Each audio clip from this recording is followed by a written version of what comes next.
This is Miriam, and it's actually a statue of my mom, who died a couple of years ago of dementia. And so that's why there's all these keys, because in the end that she couldn't access anything. And I realized that once she lost her ability to have keys, that you can't go anywhere. You don't have an apartment, you don't have a car, you can't come and go. And keys are really important to everybody.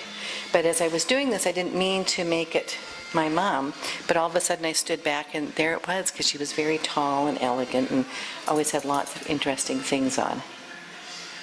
And it's just not necessarily debris, but it's things that I find in back alleys or in stores, because I work retail, bicycle bits, and that's it.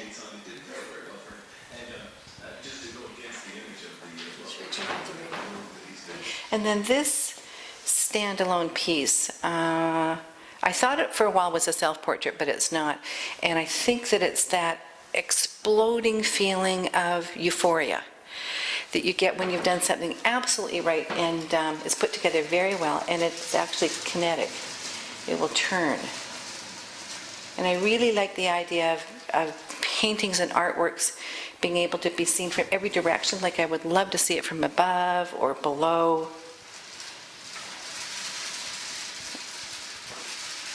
And maybe even have it so that it would sort of turn somewhere.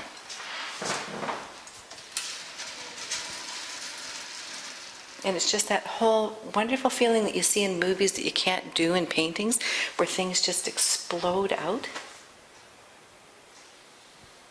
And it's made with metal and wire and plastic, but everything is kind of clean and really nice lines. Your inspiration for this piece was? I don't know. I think it's just that I'm really trying to explode paintings, to make my own paintings three-dimensional. And so that's with all the work. And there's a really good synergy between them, but I haven't quite got there. And then I think actually play. I think it was just like a lot of fun.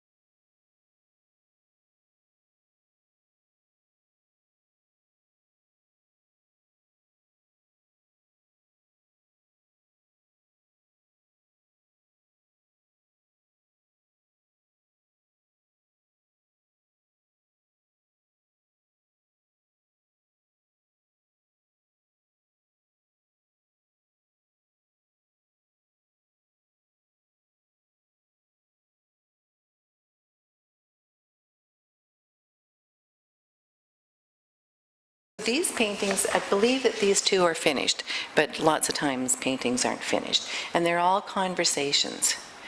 I'm not too sure who with, but somehow conversations floating about. And what I'm really trying to do with my art is to make it more three-dimensional and not just paint on canvas. So I believe eventually with this one that this is just the background, and I will start to cut out the canvas, put wire in it, add on plexiglass, embroider that, paint some more, and then actually go in behind, probably about 6 inches. But I haven't started on that part yet.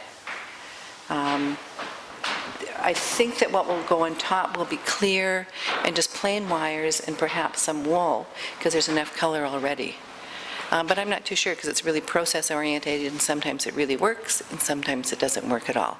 So then you just keep on going. So not only have I been doing some paintings and sculptures this year, I've also curated the show that's downstairs, The Angle of Incidence and The Angle of Reflection. I know that Ephraim was down there with Jillian and June and everybody. And one of the covers, the cover for the brochure of The Angle of Incidence, was taken by my son Tanta Pennington. And when I have 3 kids, and when they were little, if they went somewhere cold, I always wanted them to make a snow angel. And if they went somewhere warm, I always wanted a box of sunshine. So recently, for my studio, he sent me this picture of his fist with the Kelowna sun setting, and sent me a fistful of sunshine for good luck.